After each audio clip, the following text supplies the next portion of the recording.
what could he do for me? I told him that my love is free, but can you match me? I can do it all for myself, want you but really don't need help. So can you match me? I like luxury, I like fancy things, shine on my body, live like royalty, treat you like a king. Hello you guys, welcome to my YouTube channel. Thank you so much for tuning in for my very first episode. I'm so excited. This is something that I have been praying for, doing on my own for a long time, and I really asked God for clarity to give me the exact steps on what to do to execute starting this channel and the type of content that I believe you guys need to hear. So thank you so much for tuning in. Before we begin, please hit the subscribe button, hit the like button, share it to your friends. This is great content. I think it's really going to help a lot of you goddesses glow up in your glow up journey. So today we are going to talk about having life after a relationship death, okay? Which is like, oh my gosh, that sounds like a lot for some people, especially if you are a female. And I address majority females on here. If you are a woman or a female who has gone through a breakup, whether you initiated the breakup or the breakup was done unto you, which is, that's always hard. But there are certain things that have helped me that have really helped me evolve and become a better woman, and a better mother, and just a better person during my glow up journey after a breakup. So one of the things that I want to lead with is learning to release the things that no longer serve you. And I know that sounds so cliche, and you've heard thousands of people say the same thing, but you have to identify things in your life, not even in the relationship. Sometimes it's you, so we like to point fingers, but sometimes it's us. Identify things in your life, people in your life, habits in your life that no longer serve you, and be bold enough to cut those things off. If you know that it's dead weight, that it's not helping you, that it's not going to bring you any progress in your life, you have to learn how to let it go. But 3 things you need to do. Number 1, pray for clarity, pray for firm decisiveness, and pray for a plan. All right. So when you're going through your breakup, when you've been broken up with, everything's sad, you've cried it out, you've fussed, you've cussed, you've thrown things. I hope you don't throw anything. That's not goddess energy, honey. That's for other people. We don't do that around here. But I do want you to pray for firm decisiveness, so that once you do identify that thing or those things that no longer serve you, perhaps it's your significant other, be decisive. Okay, it took me a really long time to make this decision for me to move on in my life.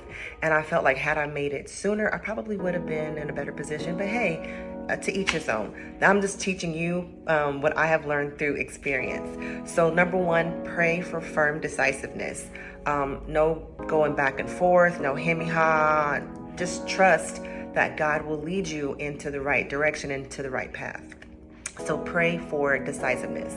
Number 2, pray for a plan. Like once you've decided, okay, I no longer want this person in my life, or I no longer want to carry these habits in my life, or I just no longer want to have this thought process about relationships or money or whatever it happens to be.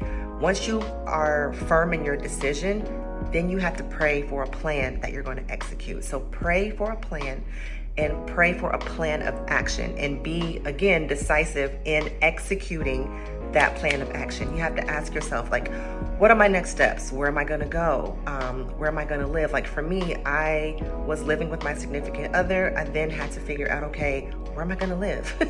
How am I going to, we were, the bills were being split. So now how am I going to take care of an entire household with my child?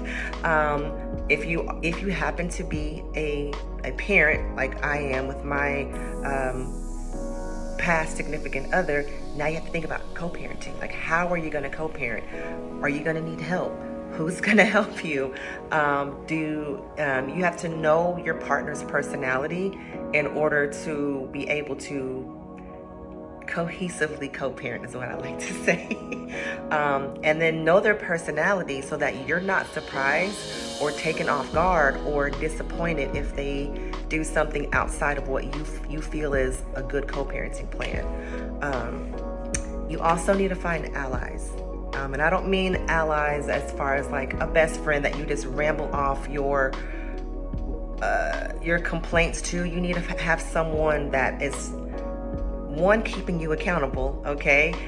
You have to have someone that is keeping you, like if you say you had this plan of action, they're telling you, hey sis, did you find an apartment?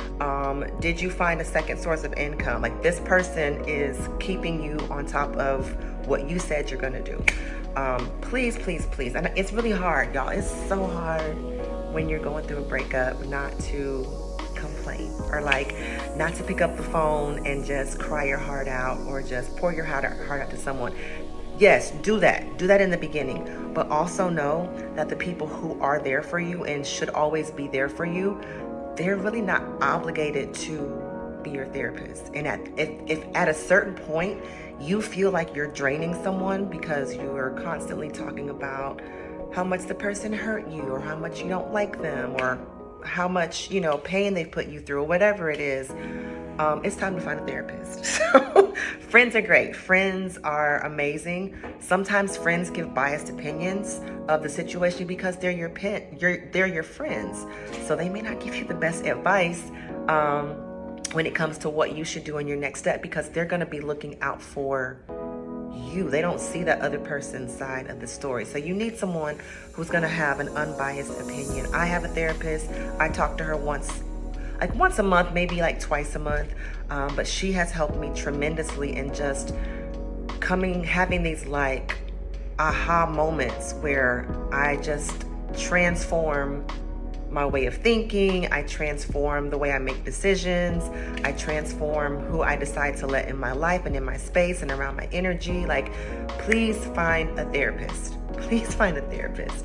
And there are therapists out there that have different doctrines of philosophy on how they help their patients. Some people are Christian based. Some people are strictly spiritual based. Some people are by the book. They don't use religion or spirituality to help you through your season. So whatever meshes well with your personality and your background and what you're looking for, take the time to research a therapist. Friends are amazing, and friends are great allies. Friends are great people who are going to keep you accountable and keep you on your toes. But you really need a therapist to do all of the above, plus pour into you practical ways to push past your pain and push past your hurt and just finally start healing. All right. So as a goddess, you have to understand that like complaining about your problems only begets more problems. So the more you complain about your problems, the more problems you're going to have. And as hard as it is to do this, you guys, the way you make your bad situation turn around and be better is to have gratitude. You have to be grateful for your bad situation. It sounds so crazy to be like, oh God, thank you for this breakup. Like, who is really saying that? But seriously, you have to find gratitude in the things that are going bad in your life, because there are lessons behind that. So you're not really grateful that this breakup happened, or you're not grateful that you should be that you lose your job or something bad happens. You're grateful for the lesson that bad thing revealed. You're grateful for it breaking you free from bad habits or things that would be holding you back from living your next best life, from becoming your best self.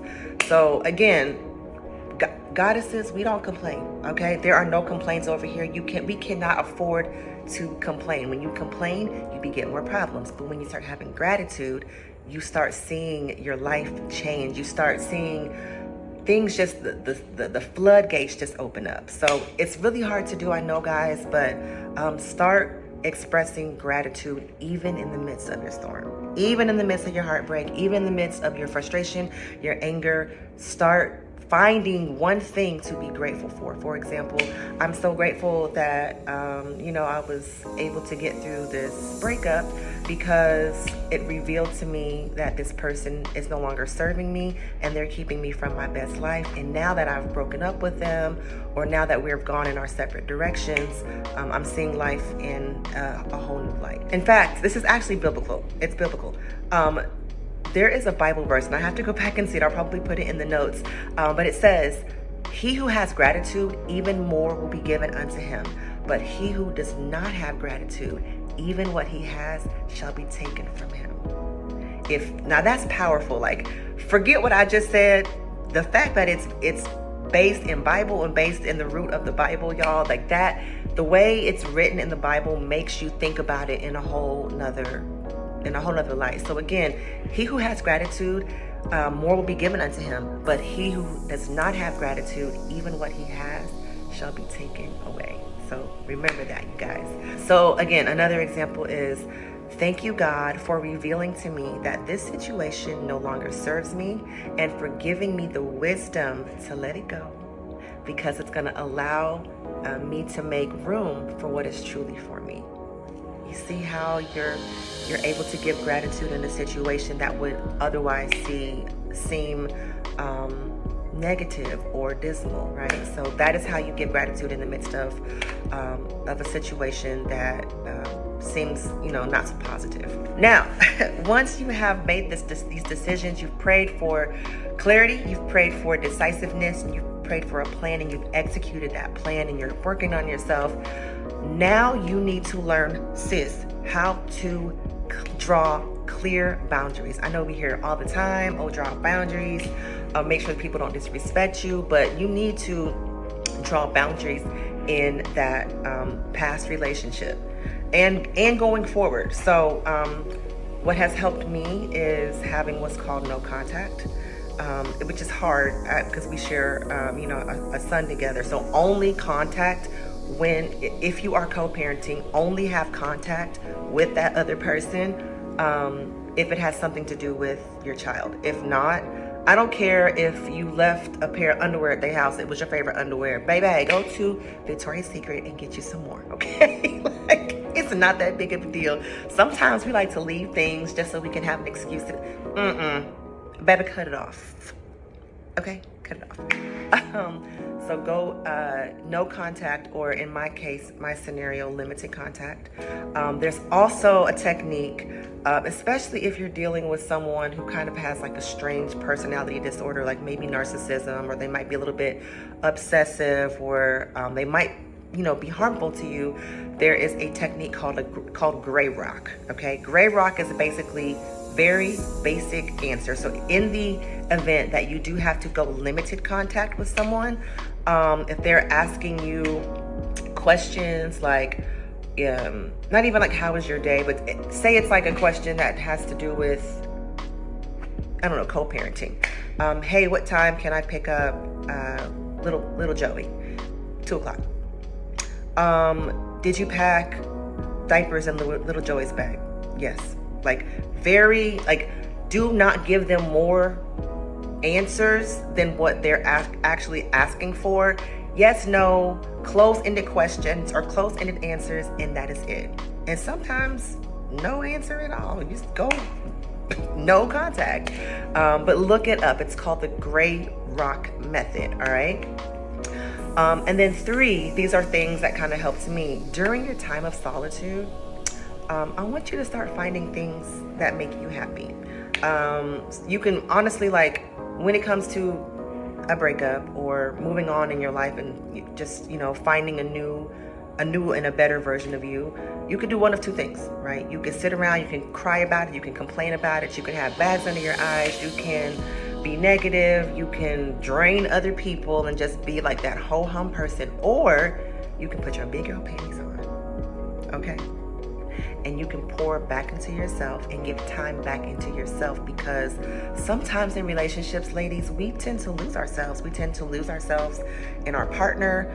We tend to give up interest because we're trying so hard to serve that other person that we forget about ourselves. So this is the time to now pour back into yourself, doing the things that you love the most, things that you lost. Like for me, things that helped me, I painted. I not really painted, but I did like sculptures on canvas. Super easy. It was like, it's called joint compound, but basically it's like sheetrock. And I just explored different textures, different shapes, different everything, and it came out beautiful, and it made me feel peaceful, and I felt like I was able to tap into my creativity, and I wasn't thinking about that situation. So you can paint, you can draw, you can sculpt. I'm a dancer, so you know, you might just see me if you're driving past my house and you're looking up and you're seeing me dancing and having a good time. Like that's how I release. That's how I let go, and I'm happy and I'm free. If you are like me and you decided to move to a new city, explore your city. One of the things that I love doing in Nashville is just going to different rooftops, going to different restaurants. I take myself on dates. Like I go on a solo date at least once a week or once every other week, just to explore new menus, new drinks, meet new people. People are always intrigued by like someone is sitting by themselves. So that's, hey, if you're in a space where you want to date again, or at least like want to entertain people, that's one way to do it. Don't do it for that purpose, obviously.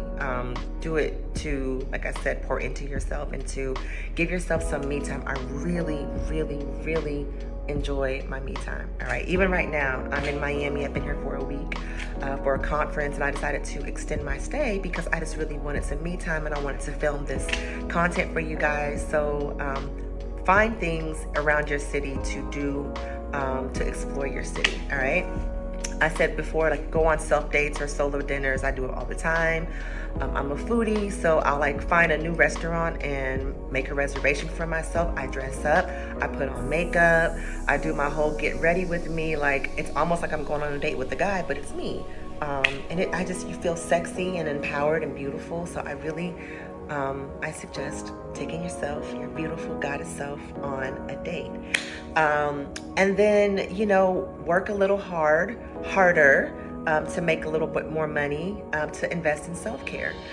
One of the things that I love doing is giving myself at-home facials, but I've also found the benefit in investing in a monthly facial. I have an esthetician in Nashville that does my extractions and dermaplaning and light peels, and people have noticed. They're like, oh my gosh, you have such a glow, you have such an aura about yourself, like what are you doing? And I just tell them I, you know, do my self-care ritual at home, and then I have an esthetician.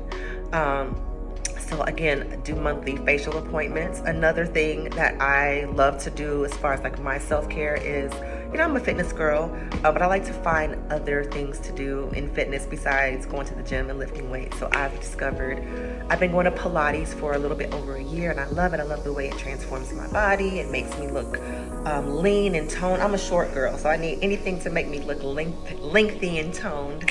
So I highly recommend. You can go to like Club Pilates if you want. You can do the membership. You can do drop-in classes if there are Pilates studios near you. Just, you know, sometimes they'll do a free class or like an intro level class.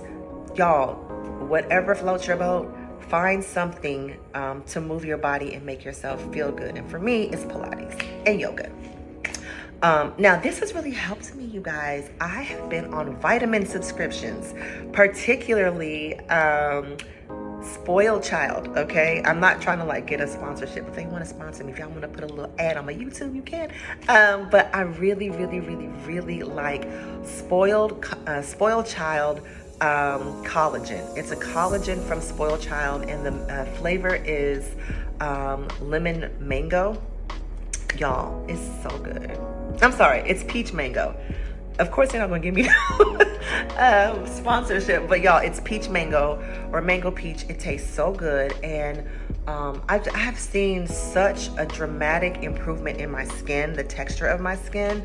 Again, people come up to me and they're like, wow, what are you doing? Like, you look, there's something different about you. I've had to have like less Botox and Dysport appointments. I've been using the Spoiled Child collagen.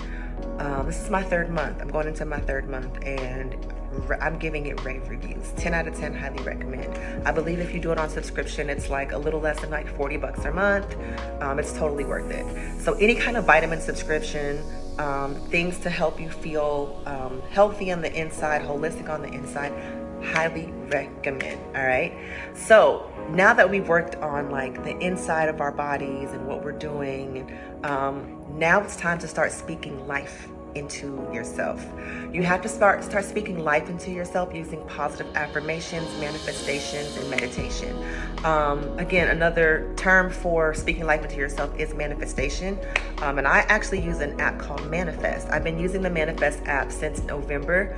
And it has changed my life. Like, it's such a simple app, but just the daily practices, the daily manifestations. They have like PDFs in there to teach you how to like live in your most powerful feminine energy. They have quizzes on there that tell you, you know, how to show up as a better woman for yourself, how to show up as like a powerful boss, goddess, diva. Like, I absolutely love the Manifest app. I've been doing it every morning. I get up every morning around 6:30 or 7, along with my prayer. I use the Bible app as well. So do the Bible app first and then the Manifest app, and it has completely transformed my life. Please go take a look into Manifest. All right, it's on the App Store or the Google Play Store. I actually have a favorite podcast list. One of them is on my list is Habits of a Goddess. It's a podcast on Apple Podcasts, and I listen to it every morning. It's very calming. It's very peaceful. The affirmations that she speaks are just so powerful, and they just make you feel good. And when you feel good, you start showing up better. You start showing up better at work. You're performing better at work. If you're a mom, you start performing better as a mom. You start wanting to show up better for your children. If you are a boss or a leader, if you lead a team, you become a better leader. I love Habits of a Goddess podcast on Apple Podcasts, all right? Another manifestation tool that I use is right here on YouTube. It's a lady that I follow named Mary Kate. And I think it's Manifest with Mary Kate, or it's MK Magic Mindset, but it's Mary Kate right here on YouTube. No, not like Mary Kate and Ashley. This is a completely different person. But she has some wonderful manifestation affirmations and tools and tips and techniques that have transformed my mind, you guys. Like, oh my God, please take some time to listen to them. So when it comes to positive affirmations, meditation, and manifestation, I like to start with what's called the 1-3-7 rule, which gets you into the habit of making this a daily practice. If manifesting and meditation is new to you, it might sound like a chore. It might sound like, oh my God, I gotta get up and get my mind right, and it should never feel like that. So the way you make that not feel like that is to start with one day. Okay, that's the 1-3-7 rule. Start with one day. Meditate and say positive affirmations to yourself in the morning for one day and see how you feel. I guarantee you're going to feel amazing, and you're going to want to show up for yourself throughout the day. Then once you feel amazing on that one day, try it for 2 more days. So that's 3 days. Okay, so try it for 2 more days so that you're doing this 3 days in a row.